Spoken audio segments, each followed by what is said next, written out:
આજે આપણે વાત કરવા જઈ રહ્યા છીએ એક એવી વસ્તુ વિશે જે લગભગ દરેક હિન્દુ ઘરમાં જોવા મળે છે, પણ તેની સાચી મહત્તા વિશે બહુ ઓછા લોકોને ખબર હોય છે. હા મિત્રો, આપણે વાત કરી રહ્યા છીએ તુલસીની સૂકી મંજરી વિશે.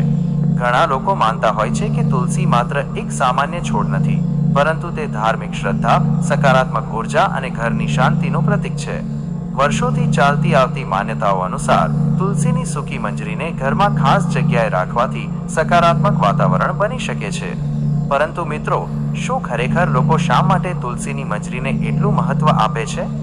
ઘણા ઘરોમાં તેને તિજોરી પાસે કેમ રાખવામાં આવે છે? અને શા માટે વડીલો કહે છે કે તુલસી ઘરમાં હોવી જ જોઈએ?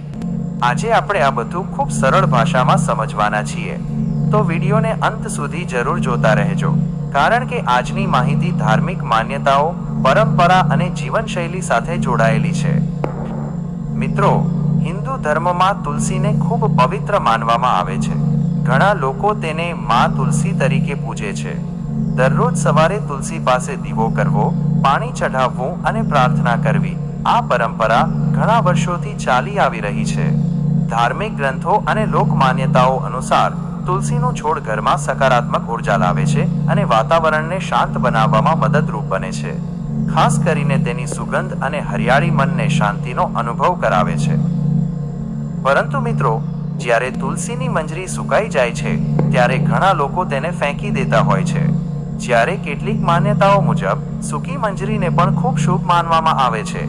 કેટલાક લોકો તેને પૂજા સ્થળમાં રાખે છે, કેટલાક લોકો તેને પર્સ અથવા તિજોરીમાં રાખે છે, અને ઘણા લોકો માને છે કે તે ઘરમાં સકારાત્મકતા જાળવી રાખવામાં મદદ કરે છે. હવે અહીં એક મહત્વની વાત સમજવાની છે મિત્રો. આ બધી બાબતો ધાર્મિક શ્રદ્ધા અને પરંપરાઓ પર આધારિત છે. અલગ અલગ લોકોની માન્યતાઓ અલગ હોઈ શકે છે, પરંતુ એક વાત ચોક્કસ છે: તુલસીનું છોડ ભારતીય સંસ્કૃતિમાં આધ્યાત્મિક અને ઔષધીય બંને રીતે ખૂબ મહત્વ ધરાવે છે. આયુર્વેદમાં પણ તુલસીનો ઉપયોગ ઘણા વર્ષોથી કરવામાં આવે છે. ઘણા લોકો તુલસીની ચા પીવે છે, તો કેટલાક લોકો તેને ઘરનું વાતાવરણ શુદ્ધ રાખવા માટે ઉપયોગમાં લે છે.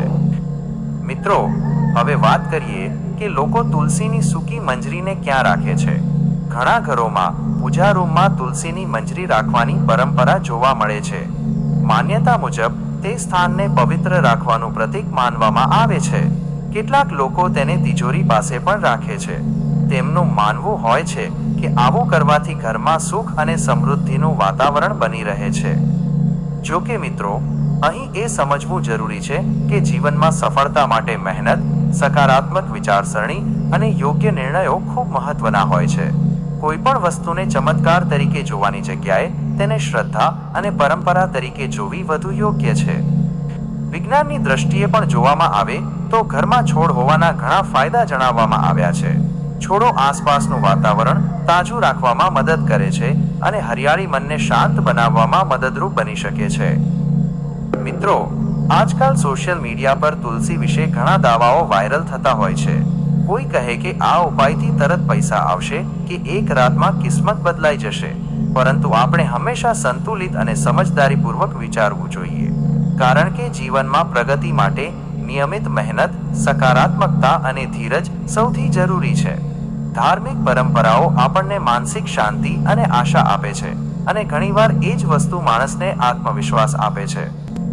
મિત્રો, શું તમે ક્યારેય ધ્યાન આપ્યું છે કે જૂના સમયમાં લગભગ દરેક ઘરમાં તુલસીનો ચોરો હોય જ હતો? કારણ કે લોકો તેને આધ્યાત્મિકતા, શુદ્ધતા અને સકારાત્મકતાનું પ્રતીક માનતા હતા. હવે એક રસપ્રદ વાત: ઘણા લોકો માને છે કે સૂકી તુલસીની મંજરીને લાલ કપડામાં બાંધીને રાખવી શુભ હોય છે. જો કે મિત્રો, આ બધી પરંપરાઓ વ્યક્તિગત માન્યતાઓ પર આધારિત છે.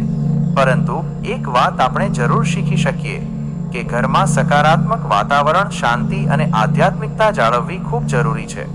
જો ઘરમાં પ્રેમ, સન્માન અને શાંતિ હોય, તો એ જ સૌથી મોટી સમૃદ્ધિ કહેવાય. મિત્રો, તમને તુલસી વિશે આ માહિતી કેવી લાગી? શું તમારા ઘરમાં પણ તુલસીનો છોડ છે?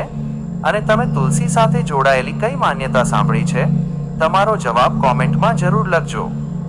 જો તમને આવી જ રસપ્રદ ધાર્મિક અને જાણકારીસભર માહિતી ગમતી હોય તો વિડીયોને લાઈક કરો, શેર કરો અને ચેનલને સબસ્ક્રાઇબ કરવાનું ભૂલતા નહીં. ફરી મળીએ એક નવી અને રસપ્રદ માહિતી સાથે।